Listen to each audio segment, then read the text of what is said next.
આ ચૈત્રી સમયની અંદર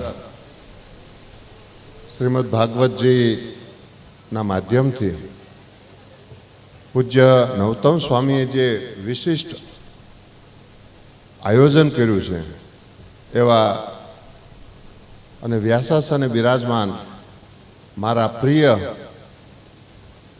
જન અને પ્રિય વક્તા એવા પૂજ્ય નારાયણચરણ શાસ્ત્રી સ્વામીજી, આયોજક અને મારા સખા, મારા માર્ગદર્શક એવા પૂજ્ય નવતમ સ્વામીજી, ઉપસ્થિત સર્વે સંતો તથા આપ સર્વે, ખરેખર જે પ્રવાહીતાથી જે અહીંયા શ્રીમદ ભાગવતજી વહી રહ્યા હતા, એટલે એવું થાય કે કદાચ આજે બપોરે વિરામ જ ન આવે.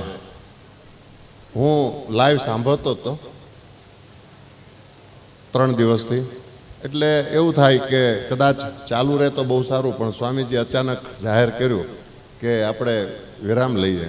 એ તો જે એનું એક ટાઈમ ટેબલ હોય એને વર્તવું જ જોઈએ. પણ આપણા સંપ્રદાયની અંદર ઘણા બધા વક્તાઓ છે, ખૂબ સારી કથા બહુ સંતો કરે છે, પણ મને પર્સનલ નવતમ સ્વામી, અમારા નિર્લેપ સ્વામી અને નારાયણચરણ સ્વામીની કથા એટલી બધી ગમે કે એમાં કાંઈ ઉમેરણ ન હોય કે કોઈ વસ્તુને કાંઈ વિવાદિત ન હોય એવા ખાસ આપણા વક્તા મહોદય આપણને મળ્યા છે.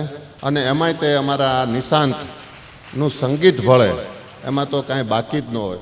નવતમ સ્વામી, હું જાહેરમાં કહું છું કે આ નિશાંત છે ને એ આપણા સંપ્રદાયનો ભવિષ્યનો બહુ મોટો તારલો છે, અને એને તો પેઢીમાં મળેલું છે, અને એક સમય એવો આવશે કે આપણે એને ગોતવો હશે ને તો અઘરો પડશે.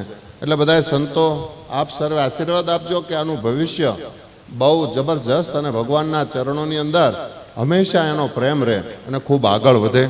આપ સર્વે હરિભક્તોને આ લાભ લેવાનો જે તક મળી છે એ ખરેખર બહુ ભાગ્યશાળી ગણાય.